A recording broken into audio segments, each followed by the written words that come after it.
मंदिराच्या पायरीवर भिकाऱ्यांना जेवण वाटत होती. ती स्त्री प्रत्येक थाळीत फक्त जेवणच नव्हे तर आपले संस्कारही पाठवत होती. पण तेवढ्यात तिची नजर एका वाकड्याच्या चेहऱ्यावर पडली. कपडे मलिन होते, हात कापत होते आणि जेव्हा चेहऱ्यावर उठला तेव्हा तिचा श्वास थांबला.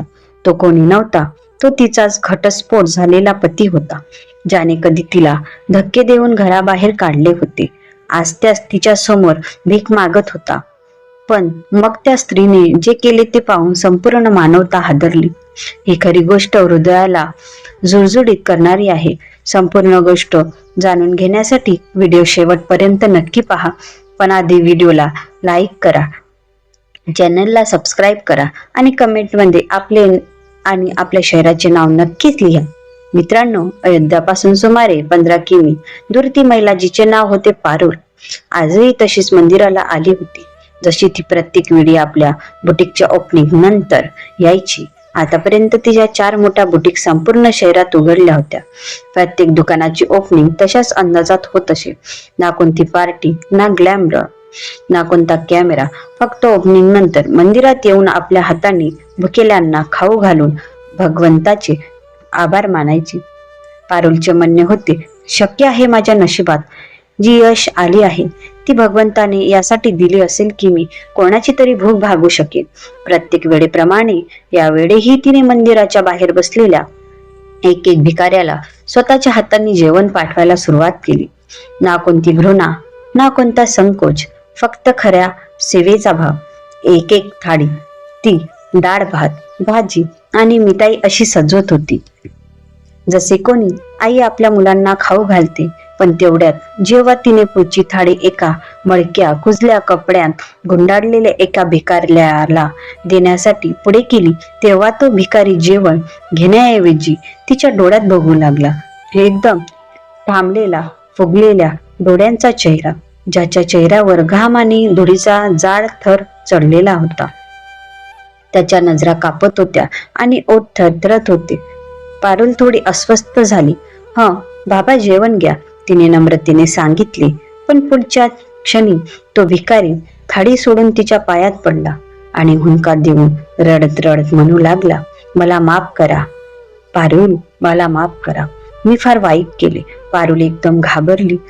तिच्या हातातून थाळी सुटून जमिनीवर पडली आणि ती मागे सरकत म्हणाली, तुम्ही कोण आहात? हे काय करत आहात?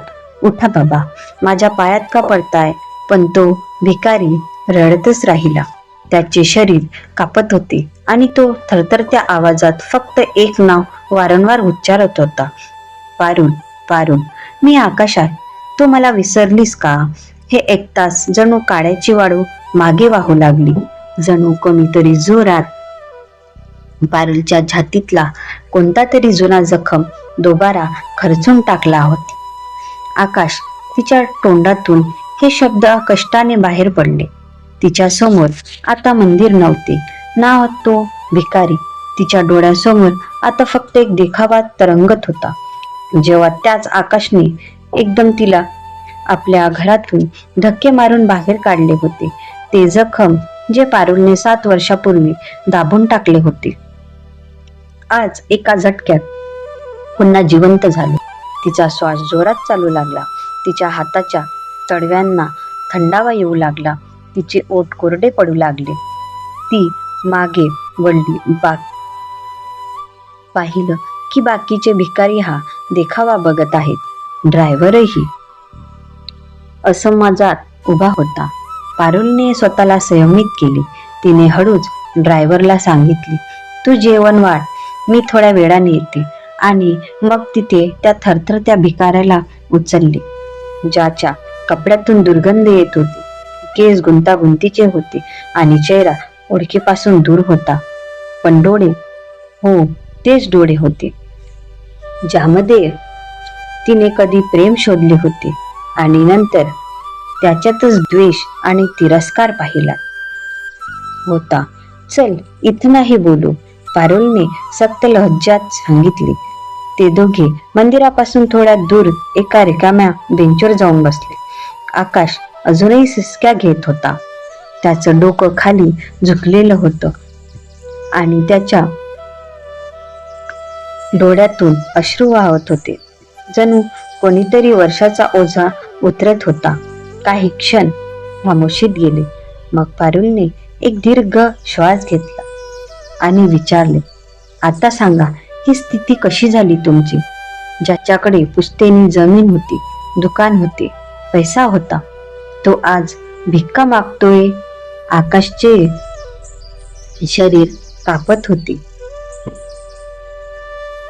त्याने वर बघितले आणि मग आपले संपूर्ण डोके पारुलच्या पायांकडे झुकून म्हणाले, ज्या दिवशी मी तुला बाहेर काढलं होतं ना, त्याच दिवसापासून माझी बर्बादी सुरू झाली होती.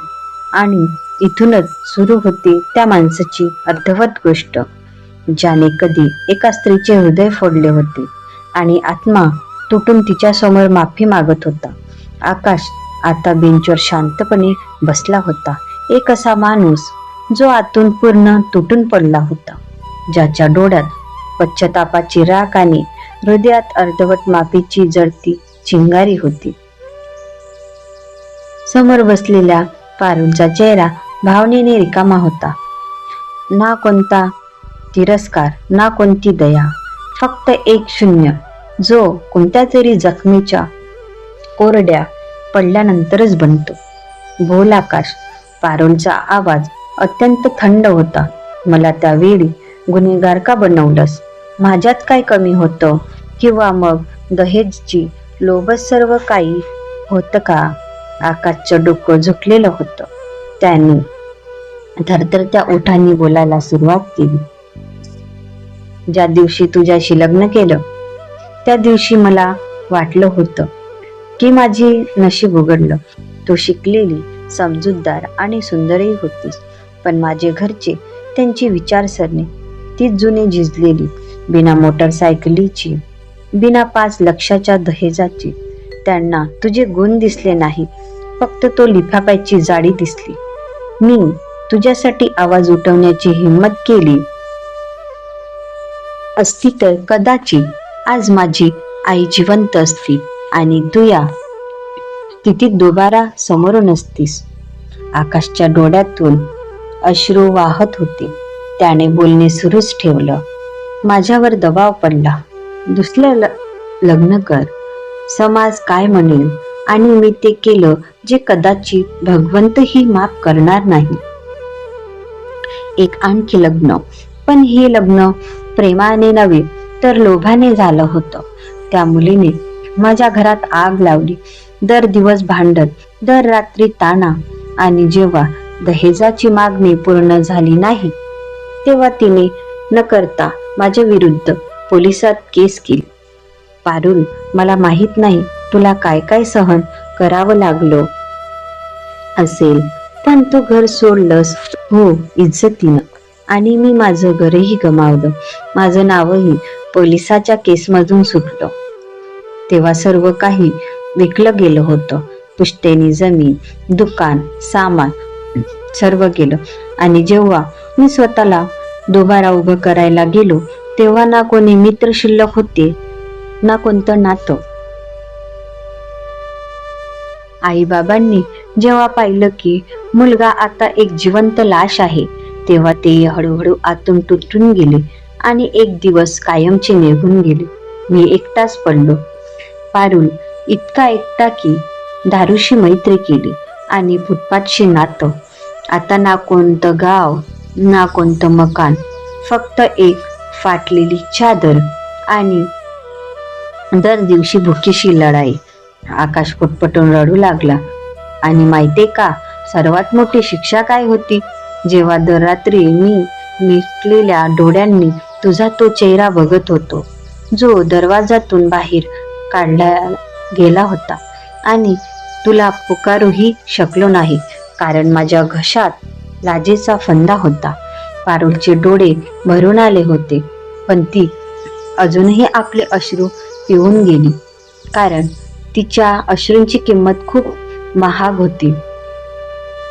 ते आता कोणाच्याही पश्चातापासाठी नव्हे तर माणुसकीसाठी बचावलेले होते. तर आता काय पाहिजे आहे? पारुलने विचारले. आकाशने हळूच म्हटले, फक्त एक संधी. कोणतं तरी काम, कोणतं तरी कोपरा जिथे मी माझ्या केलेल्या हिशेब स्वतःशी चुकू शकेन. मी फक्त जीवनच इच्छित नाही पारुल, मी जगू इच्छितो. यावेळी कोणाच्याही विश्वासासह त्याचं बोलणं ऐकून पारुलचे डोळे एक क्षणभर मिटले गेले. जणू जीवनाचे 1000 प्रश्न तिच्या हृदयात दणदणत होते. काही क्षण खामोशीत गेले. मग पारुल म्हणाली, तू आता माझ्यासाठी काहीही नाहीस ना, पती ना नातं, पण जर माणूस बनवू इच्छितोस तर चल, एक काम आहे तुझ्यासाठी. उद्या सकाळी माझी गाडी बाहेर उभी असेल आणि ड्रायव्हर म्हणून तो बसशील. पण एक अट आहे, दारू दोबारा हाती लावलीस तर सर्व संपलं. आकाशच्या डोळ्यात एकदा पुन्हा प्रकाशाचा किरण चमकला. त्याने डोके झुकावले. मी वचन देतो पारुल, आता मी स्वतःपासून नजर चोरून घेणार नाही. त्या संध्याकाळी पारुलने त्याला हॉटेलमध्ये आंघोळ करवली, स्वच्छ कपडे दिलवले, केस कापवले आणि त्याला तयार केले. पण ही तयारी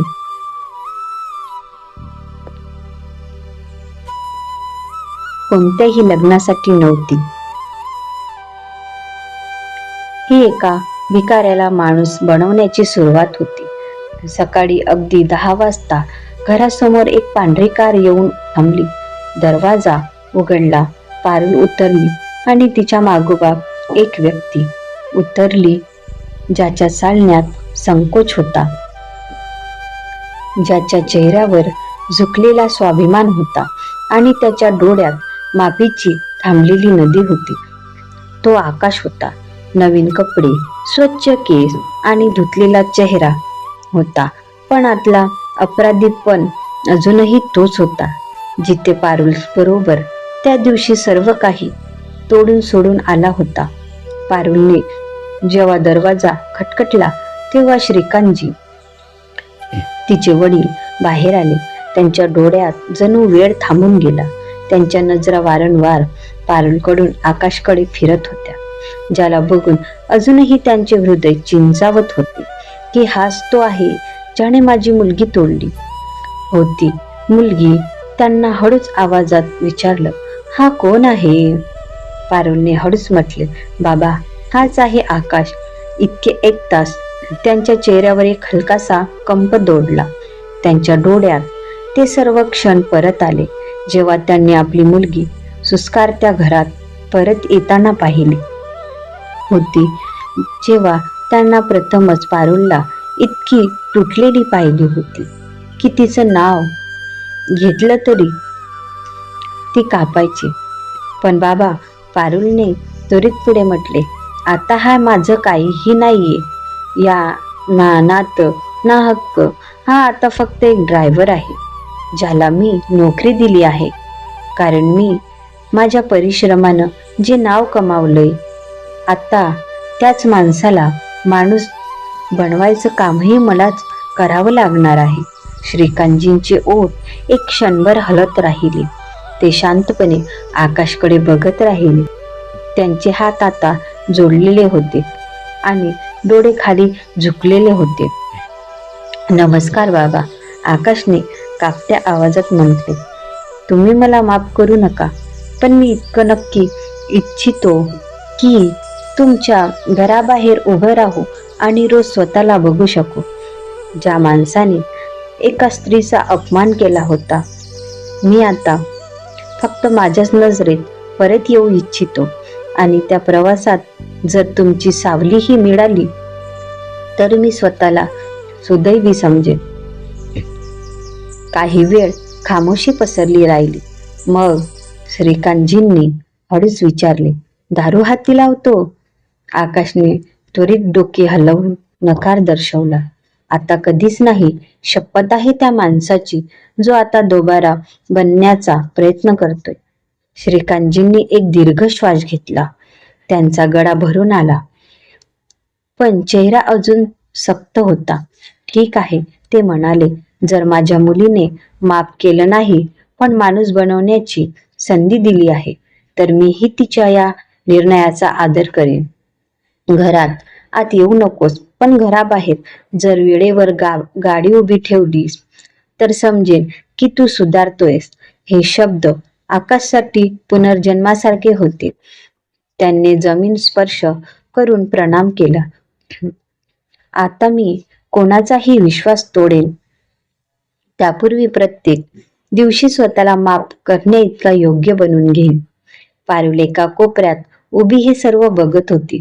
तिच्या चेहऱ्यावर कोणतेही भाव नव्हते, परंतु हृदयात एक लहानसा समाधान होता की जो माणूस कोणाला तोडतो त्याला पुन्हा तोडण्याची ताकद फक्त माणुसकीच देऊ शकते. त्या रात्री घरात कोणालाही आवाज नव्हता, पण एक प्रतिध्वनी होती की एक असा माणूस जो कधी अहंकारात होता, आता नम्रतेच्या सावलीत पहिला पाऊल टाकून चुकला होता. दिवस जाऊ लागले. आता प्रत्येक सकाळी पारुलची गाडी वेळेवर उभी असे. तिचे शिसे चमकत असत, चाके हवेने भरलेली असत आणि स्टेअरिंगवर बसलेला असे आकाश. त्याच्या नजरा आता सरळ नसून दररोज जमिनीकडे झुकलेल्या असत. ना तो हसत असे, ना नजरा भेटवत असे, फक्त काम करत असे. बिना आवाजाचा, बिना अहंकाराचा. शहराच्या रस्त्यांवर जेव्हा तो पारुलला घेऊन चालत असे तेव्हा लोकांच्या डोळ्यात बुटीक मालकीण पारुलसाठी आदर असे आणि पुढील ड्रायव्हिंग सीटवर बसलेला आकाश शांतपणे त्या डोळ्यातून सटकत असे. त्याच्यासाठी प्रत्येक दिवस, प्रत्येक फेरी एक आत्ममंथन होती, एक प्रवास स्वतःपासून स्वतःपर्यंतचा. पारुल अजूनही त्याच्याशी जास्त बोलत नसे. फक्त आवश्यक सूचना, कुठे जायचे आहे, किती वाजता यायचे आहे आणि तेवढंच संपे. बस. तिच्या आत एक गोष्ट हळूहळू उगू लागली होती की कदाचित हा माणूस आता तो आकाश राहिला नव्हता जो कधी दहेजासाठी नात्याची इज्जत विकून चुकला होता. एक दिवस बुटीकची एक जुनी महिला ग्राहक पारुलला भेटायला आली, जी तिला बऱ्याच वर्षापासून ओळखत होती. जेव्हा ती बाहेर पडत होती तेव्हा गाडीतील आकाशला बघून थांबली. हा ड्रायव्हर काही ओळखीचा वाटतोय, तिने हळूच विचारले. पारुलने फक्त इतकंच म्हटलं, पूर्वी नातं होतं, आता माझ्या माफीचं ओझं बनलं आहे. ती बाई शांत झाली आणि मग गाडीतून उतरताना म्हणाली, कधी कधी माफी देणं सर्वात कठीण असतं, पण तू जे केलंस ते तर माणुसकीपेक्षाही उंच आहे.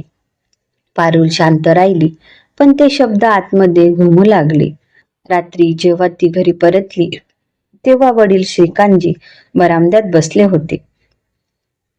आकाश खाली बसून चाय पित होता. तो आता घरात आत येत नव्हता, पण कुटुंबाच्या परिचयात आला होता. श्रीकांतजींनी चायचा एक घोट घेतला आणि विचारले, अजूनही तो जुना तू शिल्लक आहेस का, की खरंच काहीतरी बदलतोयस? आकाशने नजरा खाली केल्या. बाबा, आता मी तो माणूस नाहीये जो कोणालाही दर्जात तोलत असेल. आता मी स्वतःला दर सकाळी तोलतो की आज मी माझी मुलगी, माझी बायको किंवा किमान स्वतःच्या नजरेत माणूस म्हणून घेण्या इतका पात्र आहे की नाही. श्रीकांतजींनी एक दीर्घ श्वास घेतला आणि म्हटले, मुलीने तुला माफ केलं, ती तिची माणुसकी होती, पण आता तू स्वतःला माफ करून घेण्यासाठी किमान 100 वेळा बदलावं लागेल आणि मी तोपर्यंत तुझ्याशी कोणतंही नातं जोडणार नाही जोपर्यंत तू सिद्ध करत नाहीस की तू आता नातं नव्हे तर विश्वास ठेवण्यासारखा बनला आहे. आकाशने डोके झुकावले आणि हळूच म्हटले, बरोबर म्हणालात बाबा, हाच माझा खरा इंतहाम आहे. त्याच रात्री पारुल खोलीत एकटी बसली होती. तिने आपल्या अलमारीतून ती लाल साडी काढली जी तिने लग्नाच्या दिवशी परिधान केली होती. साडी बघून एक अश्रू तिच्या गालावरून सरकला, पण ती रडली नाही. फक्त साडी परत ठेवली आणि स्वतःशी एक वचन केले, आता मी कोणत्याही नात्याला फक्त समाजाच्या भीतीने नव्हे तर माझ्या आत्मसन्मानाच्या मान्यतेनेच स्वीकारणार. त्या रात्री तिने आकाशची माफी स्वीकारली होती, पण नात्याची परतायची परवानगी दिली नव्हती. तिला माहित होते, एक तुटलेलं नातं जोडणं सोपं नसतं, पण एक तुटलेला माणूस जोडणं त्यापेक्षाही कितीतरी अवघड असतं. आतापर्यंत 7 महिने निघून गेले होते. प्रत्येक सकाळी आकाश गाडी वेळेवर घेऊन पोहोचत असे. पारुलला सन्मानाने दरवाजा उघडून बसवत असे आणि संपूर्ण दिवस एक शब्दही न बोलता फक्त शांतपणे आपले काम करत असे. संध्याकाळी गाडी स्वच्छ करून ठेवत असे, मग खाली बरामद्यात एका कोपऱ्यात बसून चाय पित असे आणि रात्रीच्या कोणत्या तरी कोपऱ्यात झोपत जात असे. बिना कोणत्याही तक्रारीचा, बिना कोणत्याही प्रश्नाचा या 7 महिन्यात त्याने एक दिवसही सुट्टी घेतली नव्हती. ना कोणती गोष्ट बनवली, ना कोणती नजरेत फसवणूक दाखवली. फक्त स्वतःला दररोज सुधारण्याची एक संधी दिली आणि पारुलला प्रत्येक क्षणी स्वतःवर अभिमान वाटण्याची एक कारणमीमांसा दिली. पण या 7 महिन्यात पारुलचं मनही आता पूर्वीसारखं राहिलं नव्हतं. तिच्या मनात आता आकाशसाठी ना द्वेष होता ना प्रेम, फक्त एक संवेदना होती की हा तोच माणूस आहे ज्याने एका चुकीमुळे सर्व काही गमावलं आणि आता शांतपणे प्रत्येक गोष्ट परत करण्याचा प्रयत्न करतोय, काहीही न मागता. एक संध्याकाळ जेव्हा पारुल बुटीकमधून घरी परतली तेव्हा बरामद्यात पाहिलं की वडील श्रीकांतजी आणि आकाश दोघे बसून चाय पित आहेत.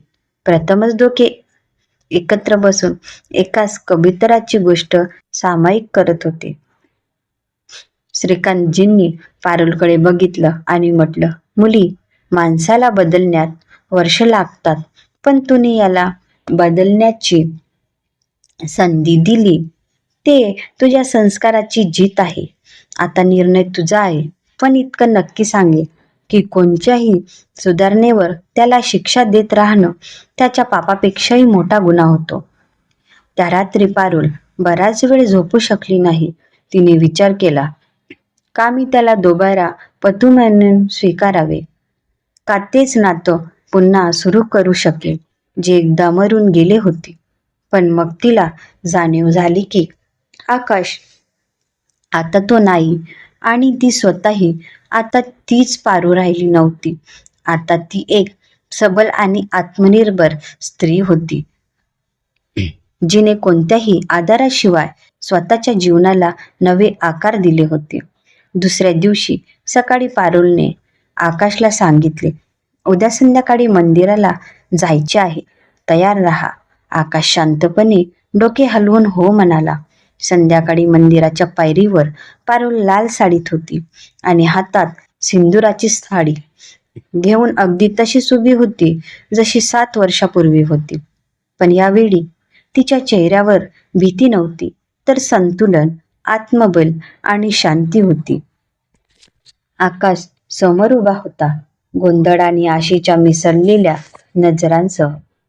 पारुलने हातात सिंदूर उचलला आणि म्हटले, मी दोबारा पती बनवत नाही आकाश, मी तुला माणुसकीचा तो भाग बनवतोय जो तू कधी गमावला होतास. आतापासून तू फक्त माझा पती नव्हेस, तर माझ्या विश्वासाचा जिवंत पुरावा आहे की एक स्त्री फक्त माफ करत नाही, गरज पडली तर ती कोणालाही दोबारा माणूसही बनू शकते. त्या दिवशी मंदिरात कोणतीही शहनाई वाजली नव्हती, कोणतेही फेरे झाले नव्हते, कोणताही मंगळसूत्र बांधला गेला नव्हता. फक्त एक शांत सिंदूर लागला आणि 2 डोळ्यातून अश्रू गळले, एक आकाशच्या पश्चातापाचे आणि एक पारुलच्या आत्मसन्मानाचे. आता ते दोघे शहरातील एका छोट्याशा घरात एकत्र राहतात. ना कोणता तमाशा, ना कोणतं दिखाऊपण, फक्त एक नातं जे आता विश्वासावर उभं आहे आणि भूतकाळापेक्षा बलवान आहे. मित्रांनो, नाती तुटू शकतात, पण माणुसकी जर साथ असेल तर तुटलेला माणूसही पुन्हा उभा राहू शकतो.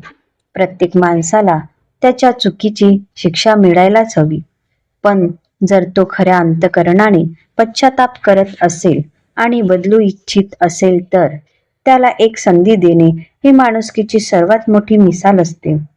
आता प्रश्न तुमच्याकडे आहे, जर तुमच्या बरोबर असं झालं असतं तर का तुम्हीही पारुलसारखं त्या माणसाला माफ करून त्याला एक नवं जीवन दिलं असतं का? पश्चाताप एक मोठा बदल असतो की आपण जुने नाते पुन्हा जगू शकतो? कमेंट करून सांगा, कारण तुमचं उत्तर कदाचित कोणाच्या जीवनात बदल घडवेल, कोणाला तरी धडा द्यावा. आणि जर गोष्ट हृदयाला स्पर्श केली असेल तर व्हिडिओला लाईक करा आणि आमच्या चॅनलला सबस्क्राईब करायला विसरू नका. भेटू पुढच्या गोष्टीत पुन्हा एका नव्या नात्यासह, एका नव्या धड्यासह आणि एका नव्या सुरुवातीसह. तोपर्यंत नात्याची किंमत समजा, आपल्यांच्या सोबत राहा. धन्यवाद.